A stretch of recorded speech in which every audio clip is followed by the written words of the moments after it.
It may seem like some people move through life as if they need no one. They appear completely self-sufficient, emotionally untouchable, and unaffected by relationships. Maybe you've loved someone like that, or maybe you recognize those qualities in yourself. From the outside, they seem calm whenever others would be heartbroken. They walk away without much emotion, keep people at arm's length, and behave as though nothing can truly reach them. But what most people misunderstand is that this distance isn't proof that they don't feel. It's often the opposite. They feel so deeply that they've learned to protect themselves by hiding those emotions. Once you understand that, the way you see avoidant people begins to change. Behind the silence, emotional shutdowns, and constant need for space is someone who rarely admits how much connection actually matters. And the truth is, they only experience a truly deep bond with a very rare kind of person. If you've ever cared about someone with avoidant tendencies, or if you've struggled with them yourself, this is something worth hearing. There comes a point where the carefully built walls begin to weaken, where control starts giving way to genuine emotion. Most people never witness that version of them. They only meet the guarded exterior, the part that keeps everyone at a safe distance. But the few who manage to reach beyond those defenses often become unforgettable. Once an avoidant lets someone into that protected place inside, that connection leaves a mark that doesn't simply disappear. One of the biggest myths people tell themselves is, "I don't need anyone." It sounds powerful, almost like a badge of honor. Many avoidant people convince themselves that relying on others is dangerous, that love creates vulnerability, and that independence is the safest way to live. If you've tried loving someone like this, you already know how lonely it can feel. You can sit beside them, talk for hours, and still sense there's a part of them you can't reach. The independence they show isn't always confidence. More often, it's survival. It's a strategy they developed long ago when closeness brought disappointment, when trusting people ended in pain, or when love never felt emotionally safe. Over time, they taught themselves that depending on someone only leads to heartbreak. Those lessons don't disappear with age. They quietly shape every relationship they enter, influencing how they argue, how they retreat, and even how they express love. Even if they repeat that they're better off alone, human nature tells a different story. Whether someone has an avoidant, anxious, or secure attachment style, we are all wired to connect. Deep beneath the fear, every avoidant still longs for closeness. Many simply don't know how to admit it, sometimes not even to themselves. Pay attention to how they respond when emotions become intense. They may seem composed most of the time, but conversations about feelings often make them uncomfortable. As intimacy grows, they suddenly become distant. When commitment enters the picture, they ask for space. It looks like indifference, but underneath it is something very different. Fear is driving those reactions, not a lack of care. They're afraid of being fully known because being seen feels risky. The irony is that they desire love just as much as anyone else. They crave understanding, affection, and emotional safety. But when those things become real, panic often follows. Love requires vulnerability, and vulnerability carries the possibility of rejection, abandonment, disappointment, and emotional pain. So instead of moving closer, they instinctively pull away. They build stronger walls, and everyone mistakes that behavior for emotional strength. From the outside, it appears they've mastered being alone. Inside, however, they often carry the same longing for connection that everyone else does. The belief that avoidant people don't love deeply or don't need relationships is simply inaccurate. They absolutely do. They just struggle with what to do when genuine closeness arises. If you've been close to someone avoidant, you've probably experienced the contradiction yourself.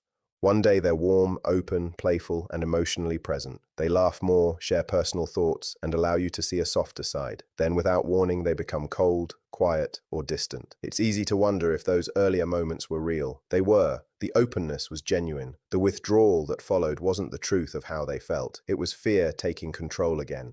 They don't retreat because they stopped caring. They retreat because caring feels overwhelming. Many avoidant people spend years trying to convince themselves they don't need emotional closeness. They bury those desires beneath work, distractions, endless goals, or constant productivity. They fill every empty space to avoid confronting the loneliness underneath. They may insist they're perfectly happy alone, but when everything becomes quiet, there's often an emptiness they can't explain. The few people who truly know them can usually sense it, even when they never speak about it. Every now and then, though, life brings someone different into their world. Someone who doesn't chase, pressure, or force intimacy. Someone calm, patient, consistent, and emotionally safe. Without fully understanding why, something inside the avoidant begins to soften. For perhaps the first time in years, connection doesn't feel threatening. It feels peaceful.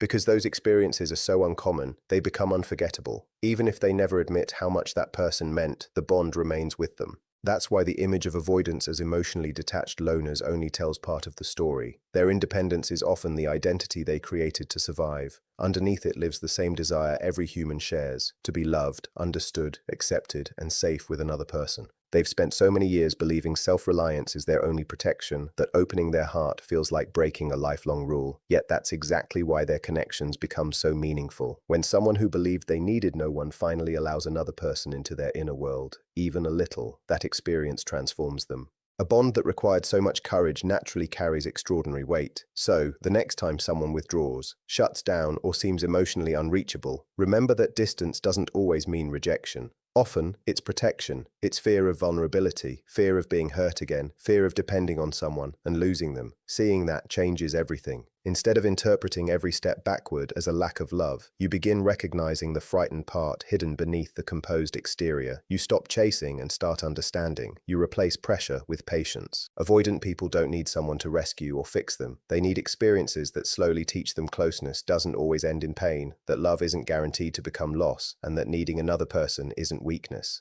It's part of being human. The armor they wear may look like independence, but underneath it is the same heart everyone has. The longing to belong, the hope of being accepted, and the desire to feel completely seen without having to hide. Most people never reach that place with an avoidant person. They only know the guarded version. It's possible to spend years with someone like this and still feel locked outside their emotional world, wondering whether you're enough. But their distance usually isn't about your worth. It's about the belief they formed long ago that closeness is dangerous. Still, there are rare exceptions. Every avoidant has the capacity to meet someone who quietly slips past their defenses, not because that person chased harder or demanded more love, but because they never activated the fear. They brought calm instead of pressure, consistency instead of chaos, and safety instead of uncertainty. That's often where everything begins to change. It isn't that they force the avoidant to open up. Instead, they offer an experience the avoidant has rarely, if ever, known. Their presence feels calm, predictable, and emotionally safe. Rather than feeling trapped, the avoidant begins to feel comfortable enough to stop running. Imagine someone who has been burned over and over. Eventually, they become afraid of every flame.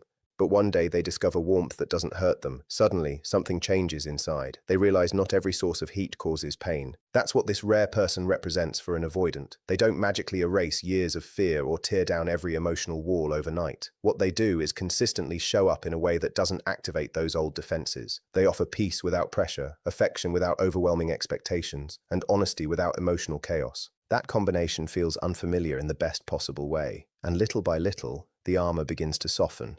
Ironically, many people who love an avoidant respond in ways that accidentally reinforce their fears.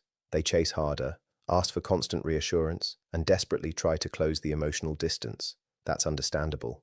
When you love someone, you naturally want to feel loved in return. But to an avoidant, too much pressure confirms the belief that closeness is overwhelming and unsafe. The rare person breaks that pattern completely. They don't get pulled into the endless cycle of pursuing and withdrawing. They stay emotionally grounded. They care deeply, but they don't demand immediate proof of love. They give space without disappearing. They remain present without becoming controlling. For perhaps the first time, the avoidant doesn't feel cornered. This doesn't mean accepting unhealthy behavior or pretending emotional distance doesn't hurt. It's about showing up authentically. That person quietly communicates, "This is who I am. I'm not going to chase you, but I'm also not abandoning you." That balance between healthy boundaries and steady presence creates something many avoidants have never experienced before. From there, the change happens slowly. The walls don't collapse overnight. They lower one small piece at a time. Maybe they begin talking more openly about their day. Maybe they laugh more often. Maybe they hold your hand a little longer than they normally would. These moments may seem small, but they're signs that trust is quietly growing. If you're the person creating that safety, you may not even realize how much you're influencing them. Avoidants rarely announce that they're beginning to trust someone. They don't usually say those words. Instead, you'll notice it in subtle ways. Their guarded expression softens. Their warmth becomes easier to find. The distance between you becomes a little smaller. None of this comes easily. Every instinct they've developed tells them to retreat. Opening up feels like exposing the most fragile parts of themselves. It goes against everything they've taught themselves about survival. Yet, they choose to stay anyway. Not because they've suddenly stopped being avoidant, but because something about this relationship feels worth the risk. That's exactly why these connections are so uncommon. You can be caring, patient, and deeply loving, and still never reach that hidden part of an avoidant. It's not simply about effort, it's about emotional safety. It's about whether your presence calms their nervous system instead of activating it. When they meet someone like this, they recognize the difference, even if they can't explain it. At first, they'll probably resist it. They'll move closer, then create distance, then return again. Those mixed signals aren't always games. They're often silent questions. Can I really trust this? If I pull away for a while, will you still be here? When the answer is calm consistency instead of panic or pursuit, something inside them begins to change. They slowly accept that safety can actually exist inside a relationship. That doesn't mean they suddenly become perfect partners. They'll still have moments where old fears resurface. They'll still need time and space occasionally, but something fundamental has shifted. They've learned that closeness doesn't automatically erase their independence. They've experienced love without chaos. They've discovered that intimacy doesn't always lead to pain. Once that realization takes root, it rarely disappears. The connection itself becomes part of who they are. The beauty of this process isn't found in dramatic confessions or grand romantic gestures. It's built through quiet consistency. It's created by someone who remains present without becoming controlling, loving without becoming possessive, and honest without creating emotional storms. When an avoidant meets someone who brings that kind of balance into their life, everything begins to change. They stop seeing relationships as something they have to escape. Many people assume avoidants are destined to choose distance forever. In reality, they're often waiting for someone whose presence feels emotionally safe enough to challenge everything they've believed about love. When that person finally appears, the connection isn't casual. It's not based only on attraction or excitement. It becomes one of the deepest emotional experiences they'll ever have. Their walls may seem impossible to break. Their silence may feel endless.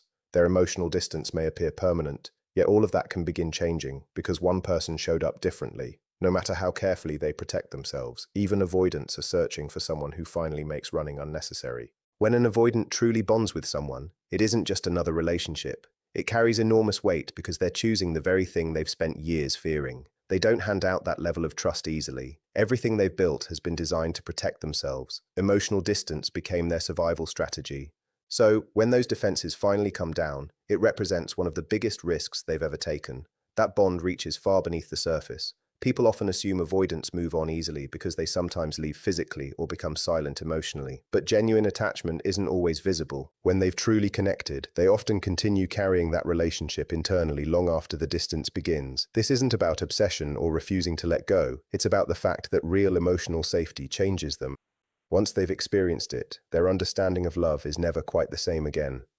What makes that bond so meaningful isn't physical attraction or convenience. It's the feeling of peace that came from finally stopping the need to protect themselves. That experience leaves a lasting imprint. They may build new relationships and meet wonderful people later in life. But if you were the person who first made love feel emotionally safe, that memory remains unique. It wasn't simply about who you were. It was about how your steady presence reached the deepest parts of their fear without triggering them. Experiences like that are incredibly rare. Of course, this doesn't mean every difficulty disappears. Growth is still a process. They may continue pulling away sometimes because old habits don't vanish overnight. But if you became the person who helped them believe they no longer had to hide, you've left a mark that stays with them. Arguments won't erase it. Time alone won't erase it. Distance won't erase it. That's why people often become confused when an avoidant withdraws after forming a deep bond. They wonder whether the relationship meant anything at all. The answer isn't found in moments of fear. You have to look at the entire journey. Even when they retreat, become quiet, or convince themselves the relationship didn't matter, the deeper truth usually remains unchanged. It mattered, it was real. And the person who reached beyond those walls often becomes the standard against which every future connection is quietly measured. Very few people ever reach that depth, not because they lack value, but because trust of that magnitude is incredibly difficult for an avoidant to build more than once. Imagine spending years protecting yourself from vulnerability only to meet one person who completely changes your understanding of love. That's more than a relationship. It's a turning point. Avoidants don't give that kind of bond lightly. When they finally do, it changes something inside them that can't easily be undone. It's not only about loving another person, it's about overcoming their own fears enough to finally let someone in. If you've ever been that rare person, you may not even realize it. You probably felt like you were simply being yourself. But to them, you became proof that closeness doesn't always end in pain. That's why they rarely forget. Even when life moves on, even when they appear detached, they often continue carrying that connection quietly within them. So, if you've ever questioned whether your relationship with an avoidant was genuine, remember this. If they truly allowed you past their defenses, it was real. It likely meant far more than they ever found the words to express. They may never openly tell you how deeply you affected them. They may never demonstrate it in obvious ways. But inside, they know who helped them feel safe. They know who changed their understanding of love, and they know that experience becomes part of them. Most people misunderstand avoidant love because it rarely looks dramatic. It isn't always expressed through constant words, grand gestures, or emotional displays, but when it's genuine, it becomes one of the strongest and most enduring attachments they will ever experience. The difficult truth is that most people will never witness that side of an avoidant. Not because they aren't worthy of love, but because fear prevents the avoidant from letting most people reach that level of trust. That's why many relationships never move beyond the walls. If you've loved someone avoidant and never felt them fully open up, don't automatically believe it reflects your value. More often than not, it reflects the fears they've carried for years. They enter relationships expecting disappointment. They assume dependence will eventually bring pain. So even when love is offered generously, it often struggles to reach them. It's like pouring water onto solid stone. Until they truly feel safe, very little can soak in. To someone outside the relationship, it can seem like nothing you do ever truly reaches an avoidant. Your care is noticed on the surface, but it never appears to sink in. That isn't because your love lacks value. It's because they've spent so many years protecting themselves that they've become emotionally guarded. Their defenses are so strong that very little gets past them. Most people only meet the version they show the world, the one that's charming but reserved, warm yet emotionally distant, interested but never completely open. You can often sense there's something much deeper beneath the surface, but no matter how much effort you invest, it feels impossible to reach. Naturally, that makes people question themselves. They wonder if they simply weren't important enough. The truth is, it has very little to do with being special. What truly matters to an avoidant is feeling safe. Safety is what unlocks the parts of themselves they've kept hidden for years. Unfortunately, many people react to emotional distance by trying even harder. They ask more questions, seek more reassurance, and push for greater closeness. While those reactions are understandable, they often have the opposite effect. To an avoidant, that pressure reinforces the belief that intimacy is overwhelming, that closeness threatens their freedom, and that opening up always comes at a personal cost. So, they retreat even further. The rare person who reaches them doesn't succeed because they're somehow better than everyone else. They succeed because they respond differently. They don't chase after affection. They don't pressure the relationship to move faster. They don't plead for emotional validation. Instead, they remain grounded, patient, and consistent. Without realizing it, they create something the avoidant has rarely experienced, a relationship where closeness doesn't require losing themselves. That changes everything.